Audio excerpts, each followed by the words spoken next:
Hola, tengan todos muy buena noche de viernes, 10 de septiembre, viernes con bastante lluvia, con lluvia que va a durar todo el día de mañana aparentemente, en donde también tenemos que tener bastante cuidado, porque cuando está el clima así, en las calles hay más accidentes de esos de besito que ya conocemos que los carros colisionan y pues genera un tráfico terrible que podemos evitar si vamos permanentemente alerta y sobre todo muy prevenidos.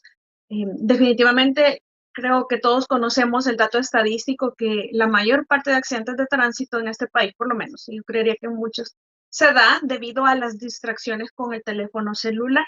Así que vale la pena que si siempre estamos alerta, pues que ahora lo estemos todavía con mucha mayor intensidad para evitarnos accidentes de tránsito, para evitarle inconvenientes a todas las personas con el tráfico. Todos queremos llegar a la casa, tengamos la paciencia, seamos considerados. Si vamos tarde, yo creo que es mejor plantearnos la situación de por qué vamos tarde y tratar de salir temprano la próxima vez en lugar de ir eh, generando posibilidades de accidentes de tránsito cerca de donde voy pasando. También hay una alerta, una cifra alarmante de personas contagiadas por COVID, de personas que están falleciendo. Y parece que en realidad es como si estuviéramos desafiando la capacidad médico hospitalaria en El Salvador para ver en el momento cuándo vamos a colapsar con todo lo que está pasando. Es decir, parece un desafío irresponsable lo que se está haciendo. Creo que hay que retomar esa conciencia de que no estamos inmunes absolutos hacia adquirir la enfermedad, sino que las posibilidades de quizás morir o agravarnos si nos contagiamos al tener el esquema completo de la vacuna y que aún eso no nos garantiza totalmente tampoco nada, porque eso también depende de nuestro sistema, de cómo estemos y sobre todo lo más importante, no solamente nos contagiamos nosotros, sino que ponemos en riesgo la vida de nuestros seres queridos. Retomemos esa conciencia, por favor. Agradezco, como siempre, la sintonía todos los viernes a las 7 de la noche en plataforma, todos los días a las 7 de la noche, en realidad con especial atención los días viernes en donde sea que nos sintonicen, 23 de Claro, de Cable Color, 28 de Tigo Digital, en Oriente que nos sintonizan, también en el stream de tvx.com.sv y por supuesto en el canal de YouTube de Informa TVX. Gracias por los likes en las páginas de plataforma-sv de Twitter y de Facebook y a todos los saluditos y comentarios y preguntas que dejan en YouTube también y en todas las redes.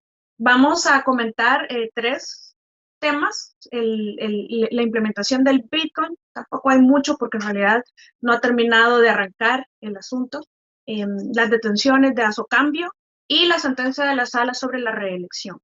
Vamos con el BTC, ya que es una opinión bastante corta, puesto que no vamos a poder medir efectividad eh, o éxito de la implementación de esta política pública hasta que no veamos funcionando completamente esta plataforma, tanto en el país como afuera, para hacer mediciones correspondientes. Parece claro que en el tema de las remesas sí va a haber bastante beneficio, en el sentido que sí se ha visto en los papeles de transferencias, las comisiones, si mandan $25 son 5 de comisión aproximadamente. Eso quiere decir que de ahora en adelante en lugar de enviar 25, pues va a enviar 30. Otras personas enviaban, un ejemplo, $270 y son aproximadamente 30 de comisión. En lugar de mandar 270, ahora pueden mandar 300 y así sucesivamente. Parece que esa comisión que antes quedaba en el intermediario ahora va a ir directamente al destinatario. Yo creo que en eso no hay cuestionamiento, la parte de la inclusión es importante, que las personas que entendemos o si yo no entiendo que alguien venga, que entienda y me explique, me ayude, que dejemos esa parte de estar aterrorizando a la gente, que va a haber espionaje a través de la aplicación, así como decían en algún momento de la vacuna, que son chips los que se están implantando, que no se vayan a vacunar, pues así como había una campaña contra vacuna o antivacuna COVID, ahora hay una campaña anti-Chivo Wallet.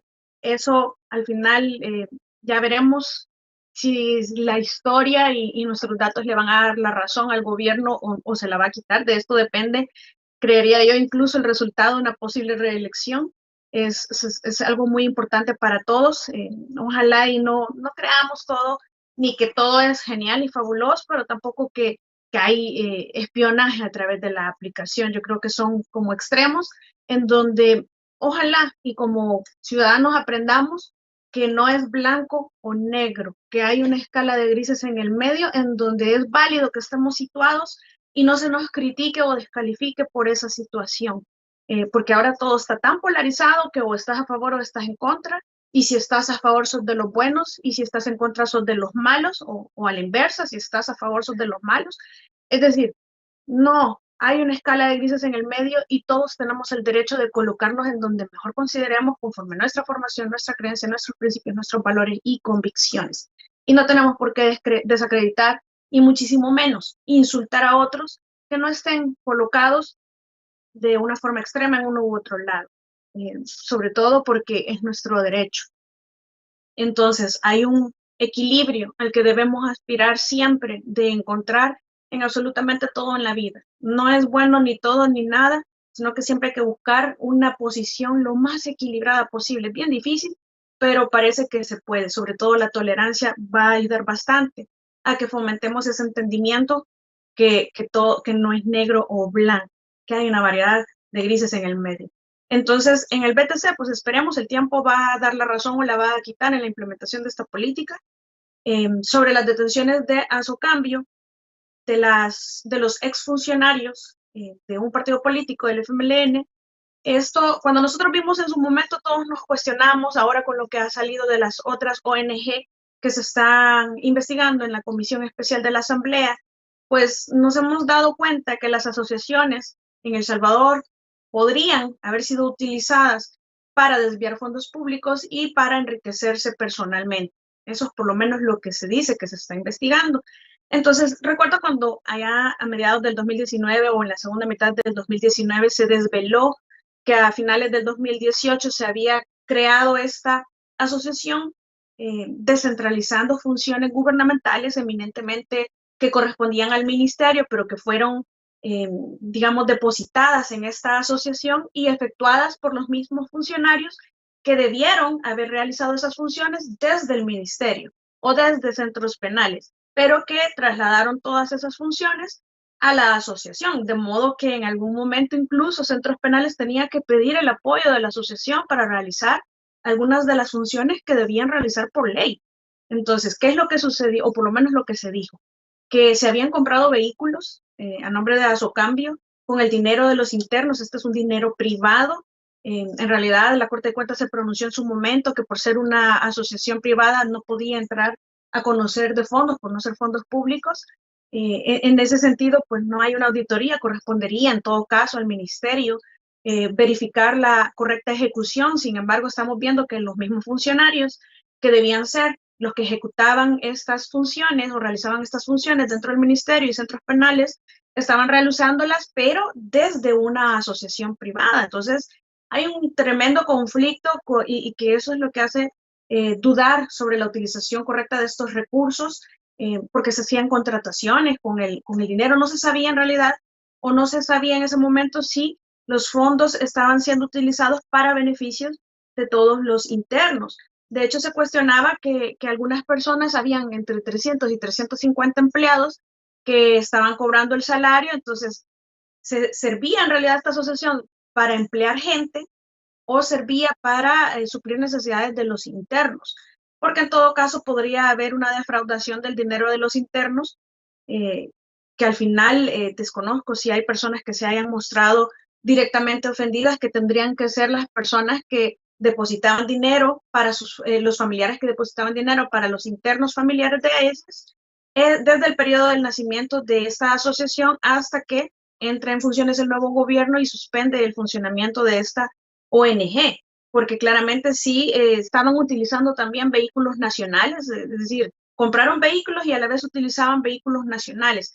Hacían en las funciones que se hacían en Azocambio, como eran funciones que tenían que hacer desde el ministerio, se estaba utilizando al mismo tiempo. Es decir, ojalá y no resulte que estos funcionarios tenían un salario dentro de la asociación, porque entonces como que se agrava la situación. Ya debería de haber una auditoría con la cual la Fiscalía ha iniciado estas acciones. Esta investigación inicia en la administración anterior. No hubo resultados entonces, los hay ahora. Ya serán los jueces los encargados de determinar, uno, si hay delito, y dos, si hay participación de las personas que se ha detenido en el cometimiento de estos delitos. Eso ya corresponde al área judicial porque el caso ya se judicializó, ya se presentó a los tribunales y se va a realizar la primera audiencia. Vamos a esperar cómo se desencadena este caso. Y por último, vamos a hablar de la sentencia de la reelección. Miren, yo les he insistido muchísimo en el pasado, incluso grabamos una plataforma sobre este tema, que nosotros caímos en el gobierno de los jueces, lastimosamente seguimos en el gobierno de los jueces y vamos a seguir así hasta que no se cambie el mecanismo de selección de estos funcionarios y se cambien las reglas del juego prácticamente, porque está diseñado para que continuemos en esta situación en donde los jueces prácticamente viven dictándonos las reglas a través de las cuales vamos a tener la convivencia nosotros en El Salvador. Y esto yo lo he criticado mucho en el sentido que en el nombre de la jurisprudencia y bajo la aplicación del principio de independencia judicial, aquí se ha reformado la Constitución y se nos han atropellado derechos, todo dependiendo de los intereses a los que responde la composición del tribunal en la coyuntura del momento del que se trata. Aquí se interpretó el artículo 85 cuando claramente había una prohibición de los partidos políticos como el único y exclusivo medio para acceder al poder. Se reformó la Constitución, no obstante, esa es una cláusula pétrea, pero se reformó, se hicieron interpretaciones teledirigidas en un momento, para prohibirle la postulación o con la intención de prohibir que alguien fuera nuevamente candidato presidencial allá por el 2014, y también para declarar inconstitucional la ley de probidad. Se tuvo que cambiar de precedente porque en el pasado, como lo vimos el viernes pasado, la Asamblea, si respetaba todos los principios del parlamentarismo, sí podía. No obstante, la Constitución decía lo contrario, sí podía entrar a regular materia de órgano judicial, pero tuvieron que cambiar esa jurisprudencia porque necesitaban declarar inconstitucional la ley de probidad, algo con lo que yo sí estoy de acuerdo. Sin embargo, es de analizar si la jurisprudencia fue correcta o no. Y es que en El Salvador tenemos la costumbre también que la jurisprudencia está bien solo si dice lo que me gusta. Si yo soy del porcentaje que estoy a favor del status quo en el momento, pues la jurisprudencia me va a gustar. Y lo vimos el año pasado, en donde en El Salvador se creó una tercera forma de reviviscencia de la norma penal que no existe en el mundo entero, pero aquí la crearon para justificar una resolución para derogar, para revivir una ley, porque no les parecía constitucional otra que estaba. Bueno, el escenario que vivimos y que todos recordamos. En ese momento, es decir, ni en el mundo entero no existe esa forma de reviviscencia que aquí se aplicó. Hay dos formas que no son las que se aplicaron, sino que se creó una tercera sui generis o especialísima para El Salvador. Entonces, lo cierto es que en El Salvador depende de la jurisprudencia, porque estamos en un gobierno de jueces. Entonces, la jurisprudencia va a ser buena si dice solo lo que a mí me gusta, o la jurisprudencia es mala si no dice lo que yo espero que diga también. Y eso es lo que está pasando en este momento, porque nosotros analizamos en una plataforma anterior y yo defendí y continúo defendiendo la posición que tuvo el vicepresidente Ulloa cuando aclaraba que su agenda en el grupo de estudio de reforma, del grupo ad hoc de estudio de reforma a la Constitución, él dijo categóricamente en diferentes ocasiones que no estaba en agenda la reelección presidencial continua. Y yo defendí y de hecho él cumplió. El proyecto que ha entregado no considera la reelección continua, más bien lo que hace es zanjar este problema que se da, que la sala del 2014 interpretó una cosa, que es lo que yo interpretaba anteriormente, y la sala actual interpreta otra, y las dos son válidas. Y miren, aquí en El Salvador, con la misma prueba con la que nos condenan, nos absuelven. Entonces, ¿qué veíamos nosotros en una plataforma anterior? La posición del vicepresidente Ulloa, en donde categóricamente afirmaba que en su agenda no se encontraba la reelección presidencial continua, y lo cumplió. Entonces, no me equivoqué al defenderlo. La presidencia de la República nunca se ha pronunciado ni a favor ni en contra de la reelección presidencial continua, incluso ahora con esta jurisprudencia. De modo que, como ustedes van a ver en pantalla, vamos a comenzar por el artículo 152. Entonces, el artículo 52 dice: no podrán ser candidatos a presidente de la República, ordinal primero, el que haya desempeñado la presidencia de la República por más de 6 meses consecutivos o no, durante el periodo inmediato anterior o dentro de los últimos 6 meses anteriores al inicio del periodo presidencial. Este artículo es clave tanto en la interpretación que nosotros hemos hecho desde el 2014 o desde antes incluso, con la interpretación que hace la nueva sala. Y es que si somos la sala anterior, nosotros entendemos esto como cuando dice la parte, durante el periodo inmediato anterior, estamos en el supuesto del presidente futuro, el eventual, es decir, el siguiente de las elecciones. Entonces, esa persona que va a ser presidente en el futuro no puede serlo si lo fue en el pasado, entendiendo el pasado como la actualidad, como el presidente de este mismo instante. Entonces, ¿qué hace la sala actual? La sala actual dice, no, aquí cuando dice el periodo inmediato anterior, como están hablando de candidatos, es el anterior al actual. No estamos hablando del presidente que pueda ser electo en el futuro, sino del que fue presidente en el periodo inmediato anterior. Entonces, como ustedes ven, la interpretación se presta para ambas vías. Y ese es el problema, que dependemos nosotros de la interpretación que haga una sala conforme la coyuntura, pero sobre todo conforme la composición, porque esta sala viene a decirnos, están equivocados, los de la sala anterior hicieron una errónea interpretación, y la verdad es que si ustedes prestan atención, puede entenderse también como ellos lo están diciendo. Lo cierto es que nosotros siempre lo hemos asumido en que la alternabilidad a la que nos remite el 88, que yo voy a mantener, se refiere a que un periodo sí, un periodo no. Pero eso lo puedo entender yo así. Otras personas lo entenderán diferente. De hecho, la sala del 2014 lo entendió prácticamente como 5 años, es decir, que había que dejar en esa alternabilidad, había que dejar un periodo en el medio. La sala anterior dijo había que dejar 2 periodos, 10 años. En la propuesta de reforma del vicepresidente dice esa alternabilidad consiste en un periodo, es decir, 5 años. Entonces, esta sala dice, no, la alternabilidad son, según este artículo, el 152 ordinal primero, son 2 periodos. Después de 2 periodos ya no se puede continuar. Entonces, hay que buscar un espacio después, no sé si de otros 2 periodos o de uno, pero lo cierto es que la alternabilidad para esta sala consiste en 2 periodos sí, quizás 1 o 2 no, y luego otra vez 2 sí, y luego otra vez 1 o 2 no. Alternabilidad siempre va a haber. Lo que sucede es que depende de que si lo que dice la jurisprudencia del turno me gusta o no me gusta. Y por eso es que algunos la defienden y otros no. Pero lo cierto es que el artículo 88 es claro al establecer la alternabilidad, pero no dice de cuántos años o cómo interpretar el artículo 152. Por eso es, y me gustaría que le pregunten o que me gustaría escuchar la opinión del doctor Fabio Castillo y del doctor Félix Ulloa al respecto de esta interpretación, porque muchos lo entendimos que era un periodo sí, un periodo no. Pero esta es una interpretación que también cabe, si con la misma prueba que nos condenan también nos absuelven, los jueces en El Salvador y en el mundo entero.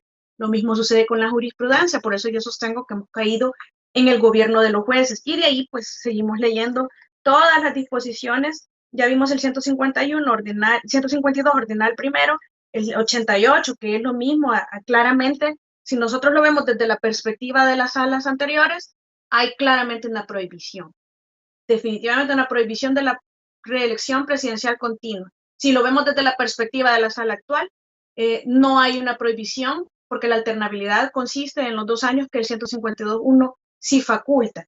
Entonces ahí depende para dónde nosotros consideremos que está a favor. Ahora, alguien decía recientemente, hay una obligación de insurrección para aquel presidente que se mantenga un día más en el poder.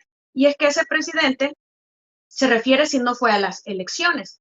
Pero en el escenario que sea así, difícilmente veo a la gente saliendo a la calle obligatoriamente por una insurrección. ¿Quién nos va a procesar? Lo cierto es que lo que se necesita es, porque otras personas decían, pero ¿por qué Nuevas Ideas no postula otro candidato? Y es que el problema no es que no hayan otros candidatos, el problema es que un buen porcentaje de la población quiere ese candidato. Entonces, ¿qué tiene que construir la oposición? Candidatos potables. ¿Hay? En este momento considero que no. Deberían de enfocarse en construir o presentar al público personas coherentes, que no tengan un pasado y que representen una verdadera opción, porque mientras no hayan opciones, la gente va a seguir considerando que solo tenemos una, y no porque no hayan, sino porque es que en realidad la gente está convencida. Si hacen una encuesta, va a estar convencida de que no es que no hayan opciones, sino que esa es la opción que ellos quieren. Y por último, el artículo 154 dice el periodo presidencial será de 5 años, que es lo que estábamos hablando, sin continuar un día más en sus funciones, o se aplica el 88 donde dice de la obligación a la insurrección. Lo que les quiero decir con esto es que todo depende de si estoy de acuerdo o no con la composición de sala del momento. Personalmente, yo sí se los he dicho, no me parecen, por lo menos 2 de los funcionarios actuales, una de las personas, hay un funcionario que finalizó los 9 años en junio. Ahorita ya está en un exceso, definitivamente su nombramiento no cabe, y hay otra persona que tiene por certificación de un juez de la República una investigación abierta en la Fiscalía, en donde incluso me consta que hay personas adentro de la Fiscalía que andan amenazando bueno, aquí se va a hacer lo que diga fulano, y hay una investigación abierta que yo esperaría que se investigue, no que se cierre, pero lo cierto es que aquí dependemos de la jurisprudencia. Si no nos gusta que nos estén gobernando los jueces a través de jurisprudencia, que como decía una vez un magistrado, después de Dios solo la sala, pues entonces lo que tenemos que hacer es exigir que se reforme la Constitución y que se aclaren este tipo de situaciones para que no venga una sala y diga son 10 años y después venga otra y diga no son 10 años, puede ser continuo. Entonces, yo sí se los dije en un programa que tengo los viernes en la mañana, que estoy con otras personas. Con la reelección inmediata continua yo no tengo ningún problema. Con la perpetuidad sí. La desconfianza viene es que, bueno, si hicieron jurisprudencia ahora para poder hacer una reelección continua, pues en el futuro van a poderla hacer para perpetuarse.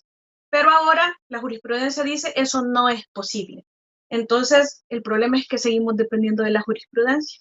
Y mientras no se establezcan reglas claras en la Constitución al alcance de la jurisprudencia o sanciones a los que abusen, vamos a seguir iguales, porque el 268, que es el último que dejamos en pantalla, sí establece que no puede haber un exceso más allá de lo que dice ese artículo, pero también ese artículo se queda limitado en que no considera la realidad actual. Entonces hay que hacer una interpretación histórica progresiva de los derechos fundamentales, y eso es lo que fundamenta esta nueva sala.